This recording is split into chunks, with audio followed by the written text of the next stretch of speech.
All right, so today let's dive into something pretty intriguing and a little bit controversial, I think it's safe to say. We're talking about indigo children. Okay. And we know that you, our listeners, you're fascinated by this whole idea of special kids coming into the world to kind of shake things up and lead us into a new era. I mean, honestly, who hasn't felt a little bit different at some point or another, or kind of yearned for something more?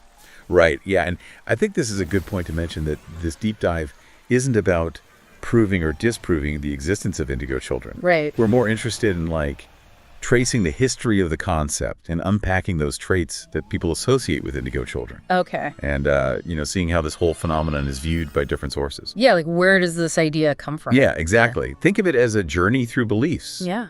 Different belief systems and just the human desire to figure out what makes certain people feel so unique. I like that. That. And we're going to be looking at a bunch of different sources to kind of get a well-rounded perspective on this whole thing. Yeah. We've got a YouTube video that's all about indigo children. We've got a website that offers courses on these kids and even a more skeptical take from Wikipedia. Right. So yeah, I think it's going to be a pretty interesting ride, so buckle up. It is interesting to note that the concepts of indigo children has been around longer than people might think. The roots actually go back to the 1970s. Okay.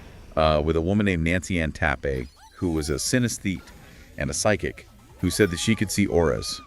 Wait, hold on. Synesthete and a psychic? Yeah. That's fascinating. Yeah, it is. Synesthesia is actually a neurological condition where stimulation of one sense can trigger experiences in another sense. Wow. So somebody might hear colors or taste shapes, for example. That's wild. Yeah. So Tappe claimed to see these colors in people's auras, and she believed that those colors represented their life path or their purpose in life. Okay, that makes sense.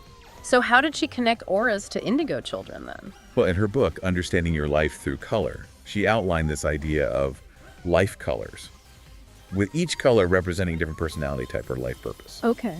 And then in the 1970s, she started to see a lot of children being born with these indigo auras. So that's when things start to get interesting, right? She saw this as a sign of something new happening. Exactly. Like a shift maybe in human evolution. Exactly. A new generation, maybe with a special purpose. A new generation with a special purpose. Right. Yeah, very interesting. But even though Tappe kind of laid the groundwork for this, the concept of indigo children really took off in the late 90s with Lee Carroll and Jan Tober's book, The Indigo Children.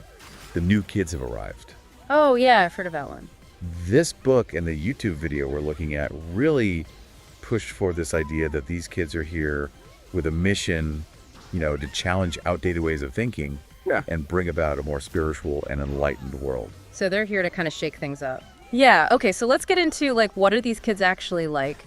The YouTube video and the Center of Excellence website both list a bunch of traits that are supposedly common among indigo children. Right. And one that really jumps out at me is psychic abilities. Okay. Like seeing auras, talking to spirits, even predicting the future. Are we talking X-Men level stuff here? Well, maybe let's not go with the superhero comparisons just yet. Okay, fair enough.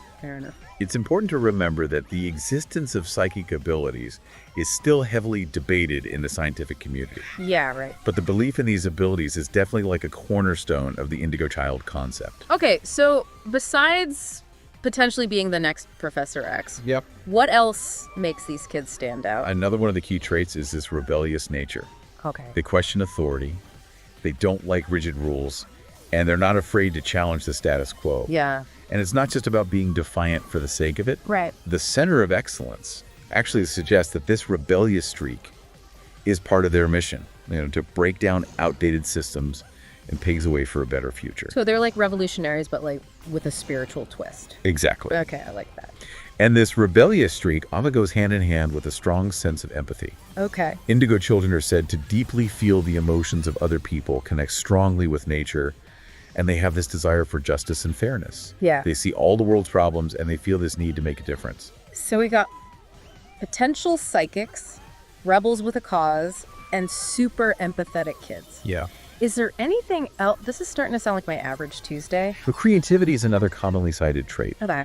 Indigo children are described as being imaginative, artistic, and unconventional in their thinking. They might excel in art or music or writing, Yeah. in any field that allows them to express themselves in unique ways. Okay. They're the ones who think outside the box, and come up with solutions that nobody else has even thought of. So we're talking about like a generation of potentially psychic, rebellious, empathetic, and creative change makers. Yeah, That's a lot to live up to. it is. But hold on a second, this all seems pretty broad, you know? All right. Wouldn't these traits apply to a lot of kids, especially kids who are just naturally curious and independent? That's a valid point, and that's where this concept of the Fourier effect comes in. Okay. Wikipedia explains that this is a psychological phenomenon where people tend to accept these vague descriptions as like uniquely applicable to themselves, even if the descriptions could apply to a lot of people. Right. Think of it like those personality quizzes that go viral online. Oh, yeah, totally. You use such broad statements that like anyone could read the results and think, wow, that's totally me. Exactly. So are we saying that this whole indigo child thing might just be parents seeing what they want to see in their kids? It's not quite that simple. Okay. There are some valid criticisms of the indigo child concept that we'll get into a little bit later. But before we go there, let's explore something that the YouTube video highlights, which is different types of indigo children. Right. Different types? Yeah, apparently there's not just one flavor of indigo. Okay, now I'm really intrigued. Tell me more. The video breaks it down into 4 main categories: Okay. humanists, conceptualists, artists, and catalysts, who they also call interdimensional. Okay. Each type is said to have specific strengths and ways of expressing their indigo nature. That's really fascinating. So are these types like really distinct, or is there some overlap? And how do these categories actually help us understand indigo children in a practical way? Those are good questions. Let's start with the humanists. Okay. They're described as like social butterflies who are all about connection and helping others. Okay. They might be drawn to careers as doctors or teachers or social workers, Yeah. roles where they can make a real difference in people's lives. Okay, that makes sense. What about the conceptualists? The conceptualists are the planners and the builders, Oh. the ones who thrive on structure and logic. They might be drawn to fields like engineering or architecture or even politics, where they can design systems and create order. So like the architects of the new world.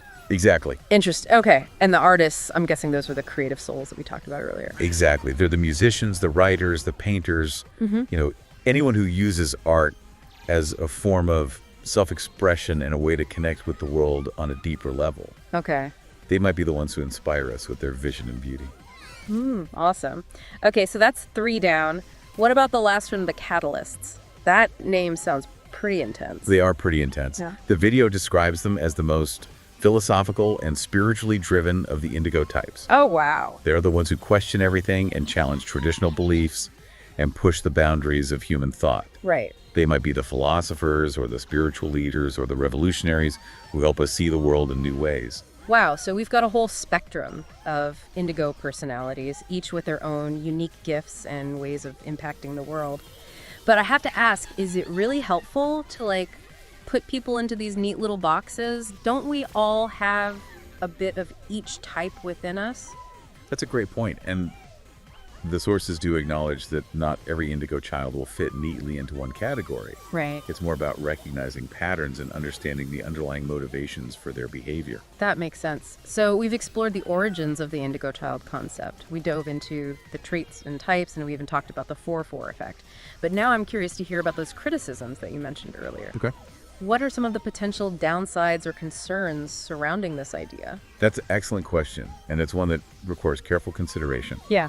While the concept of indigo children is intriguing, there are some valid criticisms that we need to address. But we'll get into those in the next part of our deep dive. Maybe sounds good.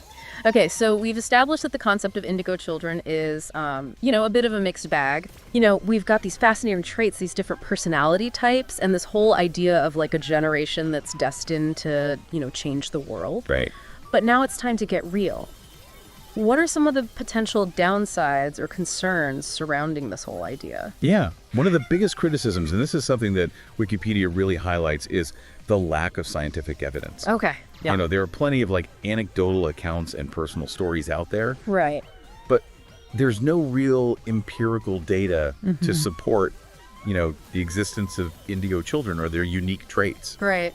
Yeah. Yeah, that makes sense. It's easy to get kind of caught up in the excitement of a new concept. Right. But we should always, be cautious about accepting anything without, really looking at it critically. Absolutely. And this lack of scientific grounding kind of leads to another concern, Okay. which is the potential for misdiagnosis or even avoiding seeking professional help. Oh. Wikipedia and even that Vice video that we're looking at bring up this issue of parents using the Indigo label as an alternative to diagnoses like ADHD or autism. I can see how that could happen. You know, if you believe that your child is special or gifted, Right. you might be less inclined to see their challenges as like a disorder Exactly. that requires treatment. But is that really in the best interest of the child, though? It's a really tough question, and it's one that needs to be approached with a lot of sensitivity. Right.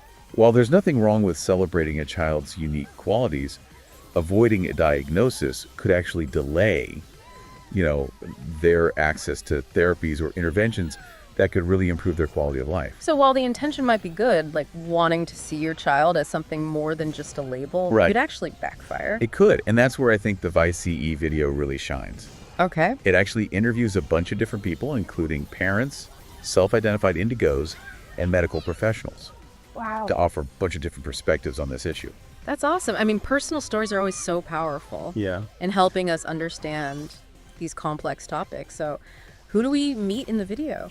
Well, one of the first people we're introduced to is Edward, who is a self-proclaimed indigo adult who really believes in changing the world through spiritual awakening. Okay. He really embodies a lot of the traits that we've been talking about, strong sense of purpose, belief in his own unique abilities, and a real desire to challenge conventional thinking.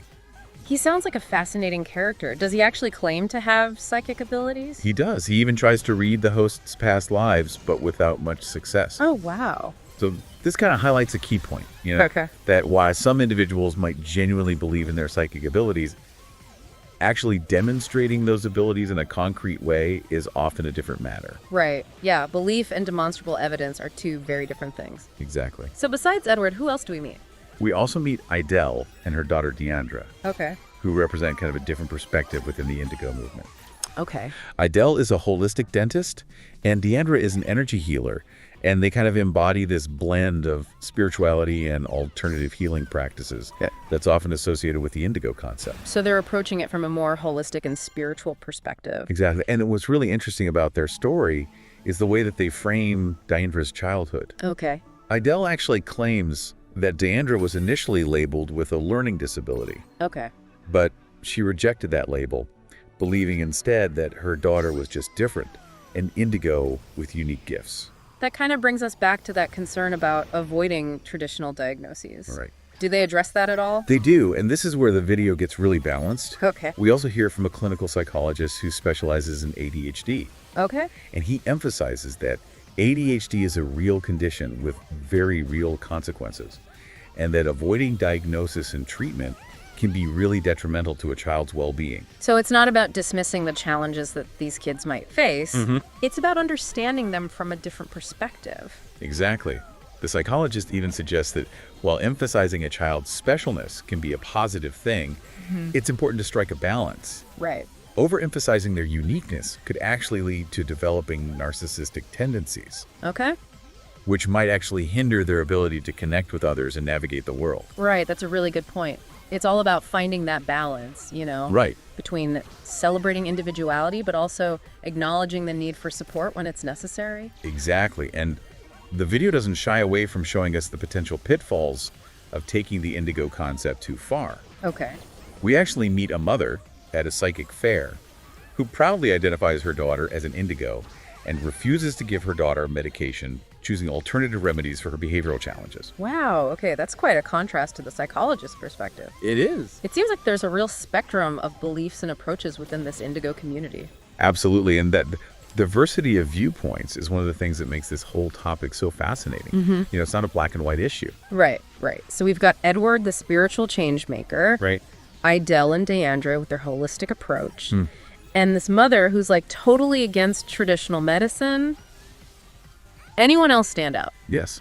We meet Issa Gold, who's a rapper from the group Underachievers. Okay. And he offers like a completely different take on the indigo idea. Okay.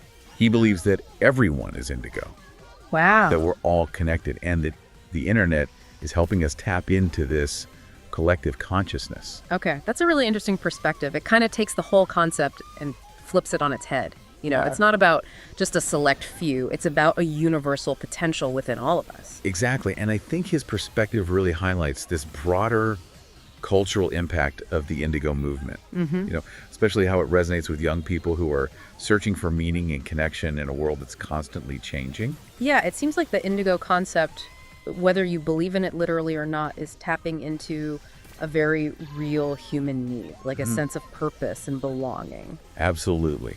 And the video also explores like the family dynamics surrounding the Indigo label. Okay. We meet Serafina, a young woman who embraces her Indigo identity, and she believes that she can see auras. Okay. Her mother is really supportive, but her brother Azure is very skeptical. That's a familiar dynamic. It is. It's like, those families where one sibling believes in astrology and the other one thinks it's total nonsense. Exactly. And this sibling dynamic really reflects, I think, that larger debate that surrounds Indigo children. Right. On the one hand, you have those who really embrace the concept as a way to explain differences and foster a sense of purpose and reject the limitations of these traditional labels. But on the other hand, you have those who see it as potentially harmful. Right. As a way to avoid necessary treatment and inflate egos and create a sense of separation rather than connection. So where does that leave us? It seems like the Vice CE video doesn't really offer any easy answers. Right. But it presents like a tapestry of personal experiences and contrasting viewpoints. That's a great way to put it, and I think that's one of the most valuable things about this video. It doesn't tell us what to think, but it encourages us to consider, the complexities of this phenomenon and to really engage with the human stories behind the label. Right, and I think that's really important. Man, that Vice CE video was really something else. Hearing those personal stories and seeing how this whole Indigo child thing plays out in real life, it's like, wow, this is way more than just like a theoretical debate. It really is. It's about people grappling with these questions of identity and purpose and what it means to be different in a world that's always pushing for conformity. Yeah, and it seems like there's no easy answer, no one-size-fits-all perspective. Exactly. You've got folks who fully embrace the Indigo label, right. And then you've got others who are super skeptical, and then some who are kind of somewhere in between. Right. So as we resurface from this deep dive into the world of Indigo children, what are some key takeaways? Where do we even begin to make sense of all this? Well, I think one of the big things to remember is that this whole Indigo child concept, whether you believe in it literally or not, it speaks to this very human desire to understand what makes us unique. Right. To find our place in the world and to feel like we have a purpose. Yeah, that really resonates with me. We all want to feel like we matter. Like our lives have meaning. Absolutely. And for some people, the Indigo concept offers that sense of purpose, that feeling of being part of something bigger. Exactly. And it's especially appealing to those who've always felt different, who've never quite fit in with the mainstream. Yeah. The Indigo label can be so validating. Right. Offering a sense of belonging and community. But we also can't forget about the potential downsides, right? Like the risk of misdiagnosis, avoiding maybe helpful treatment. Absolutely. And even exploitation of vulnerable families. You're right. It's super important to approach any belief system, even one that seems as harmless as this Indigo concept, with a healthy dose of critical thinking. Yeah. We can't let our need to belong, kind of blind us to the potential harms. Right. So it's about finding that balance, acknowledging those positive aspects of the Indigo concept, right, but also being aware of the potential pitfalls. Exactly. And I think that's where those personal stories from the Vice CE video are so valuable. They remind us that this isn't just some abstract idea, Right. This is about real people making real choices that have real consequences. Yeah, those stories really brought the whole debate to life, They did. It's easy to get lost in the theoretical arguments, but when you see how this plays out in families and in individual lives, it just hits differently. I agree. And ultimately, I think the biggest takeaway from this deep dive is the importance of empathy and understanding. Whether we believe in Indigo children or not, we can all benefit from approaching each other with curiosity and compassion and a willingness to see beyond labels. Yeah, that's beautifully said. It's so easy to judge and dismiss people who believe different things than we do. Right. But, if we can step back and truly listen to each other's stories, we might actually find some common ground in the most unexpected places. And who knows, we might even discover a little bit of that Indigo spirit within ourselves.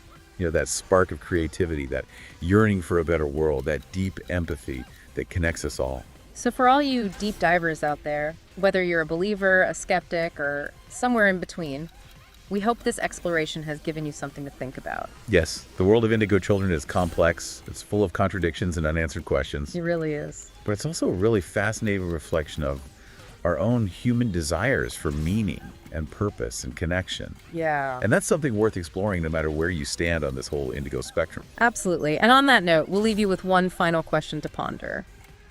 What is it that makes some people feel so different, so driven to change the world? Is it something we're born with, or is it something we can cultivate within ourselves regardless of labels or beliefs? That's something to think about. Until next time, deep divers, keep exploring, keep questioning, and keep your minds open to all the possibilities that exist within us all. See you on the next deep dive.